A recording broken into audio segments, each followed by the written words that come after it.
Hi there. If you've ever spent 6 weeks building a beautiful marketing plan that everyone loved, only for your customers to completely ignore it, then welcome. You found your people. I'm Anton Mannering, founder of Gesture Loop, where we solve marketing problems with psychological nonsense that just happens to work better than logic. This channel is all about behavioural strategy, emotional hooks, and ideas that sound wrong until they work.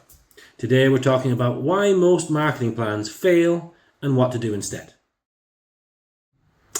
Often, marketing plans we design for leadership are logical, beautifully structured, and completely disconnected from how people actually make decisions. So if your plan ticks all the boxes but doesn't move the needle, you're not alone. And no, you don't need more data, you need a better understanding of behaviour. Most marketing plans are designed to make sense to the boardroom, not to the customer. And there's a huge difference between the two. The typical plan is linear. Awareness, consideration, purchase, loyalty. That's not a plan, that's a PowerPoint dream sequence. In reality, your customer is scrolling past at 2 a.m. while watching Netflix, half asleep and wondering whether they left the immersion on, or the gas. Here's the core problem. Marketing plans are built around assumptions. Behaviour is built around surprises. We assume people will behave logically, but behaviour is messy, emotional, full of inertia and irrationality. The problem with logic is it gets you exactly the same place as everyone else. And if your plan makes you blend in, you're already losing. Let me give you a quick example. A client I worked with had a beautifully structured marketing plan. Every channel mapped, KPIs set, funnels defined. They were launching a new kind of energy product. The ads were polished. The problem, it made perfect sense, but nobody paid attention. Why? Because their hook was logical. Save money on your bills. It's a perfectly reasonable hook to use. But we reframed the message as stop being ripped off. Same outcome, entirely different emotional trigger. Rather than again, we hooked into loss aversion. But what about deeper reframe? Now, to be fair, reframing the message save money to stop getting ripped off worked. It gave the campaign teeth. It tapped into loss aversion. It made people feel something. Now, here's the thing most marketers miss. We stopped at the first behavioural lever, loss aversion. But what if we'd gone further? What if instead of talking about money at all, we made the message about status? Something like smart energy for people who are 2 steps ahead.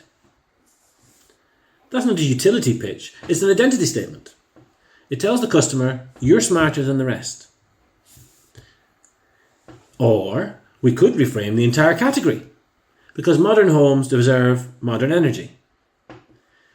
Now it's not about cost or savings, it's about taste, about progress. You're not switching to save money, you're switching to stay in sync with how you live. Even this, you shouldn't be using energy the same way your parents did. That one's cheeky but powerful, because it's status through evolution. You're not thrifty, you're future fit. The real power of behavioural thinking isn't just finding one emotional trigger. It's realising that there are many ways to win, if you're willing to reframe the game. And the best marketers, they don't just settle for what works, they keep going until it feels inevitable. So here's what I recommend, and it's what I do with my own clients. Start with behaviour, not personas. Don't build an imaginary person. Look at what real people actually do. Where's the friction? Where's the delight? Embrace emotional insight. What's the non-rational reason someone might engage with you? Safety, status, belonging, rebellion. Design for emergence. Build small bets, test surprising ideas. Don't over-optimize before you launch, because the market will always tell you something unexpected. Build the plan with the audience in mind. Imagine you had to sell the plan to your customer, not the CEO. Would they care? Would they laugh? Would they remember? The best marketing plans aren't tidy. They're not logical in the traditional sense. They're behaviourally sound, emotionally intelligent, and most importantly, adaptable. So if your plan feels like it makes too much sense, maybe it's not because you're a genius, maybe it's too safe. In this series, I'm going to break down how to build plans that actually move people, not just make sense in meetings. And if that sounds like something you need, hit subscribe or follow along. And if you've ever built a plan that flopped, tell me about it in the comments. Let's be honest about this stuff. I've done it loads of times. Because logic might win a debate, but only emotion wins attention. Next up, the Rory Sutherland rule I use in every campaign. Stay tuned for that.